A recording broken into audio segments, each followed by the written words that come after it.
Hello and welcome to the breakdown of UFC 326, Holloway vs Oliveira 2.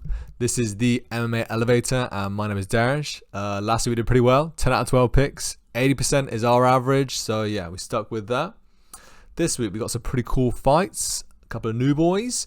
So we got Luke Fernandez versus Rodolfo Bellato. So Fernandez is a big boy grappler, generally a grappler, but he's got very heavy hands on the feet and on the mat. He can knock you out with one punch. He really can. He's not one of these guys who's just like throwing with all his weight and then knocking you out, because although that does work, it's not what I describe as having really heavy hands. Heavy hands for me is like hitting one clean shot and that'll spangle a man. Yeah, he's a guy who will do that. And for me, Bellato is, he's an all-round, all-right fighter, but he's a guy who will get hit. He's got dropped in almost all of his fights in the UFC. And it's like they get dropped and knocked out in this fight. If Fernandez doesn't really like it on the feet, he will take him down and find a shot somewhere. So yeah, Luke Fernandez by KO.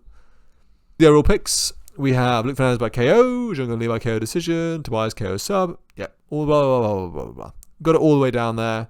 Oh, Max Holloway decision. Probably changed my mind on that, but either way. Last week we went out, 10 for 12. This week I think we did pretty well as well. I do think that the ones that I'm a little bit worried about are Timberell and Max and Brallo, to be honest with you. So yeah, I did pick. I think I would change the Brallo one to the. No, I'll pick Brallo. I do think that he's got the ability to. He's got the game planning. He's a smart enough dude to be able to get it done. I'll stick with these ones right here. Yeah. We have one parlay. This is a long one that we can mix in with everything else. Fuck. Let me move me, not that thing. So, we have... this is the juiciest parlay I could find. At 83 to 1, I think it's all super, super likely.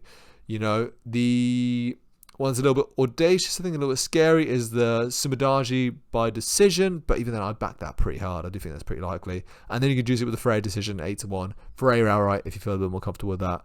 And the double KO second and third. If you put all the ones on there onto a parlay, it's, let me check here, I think it's 3,500 to 1.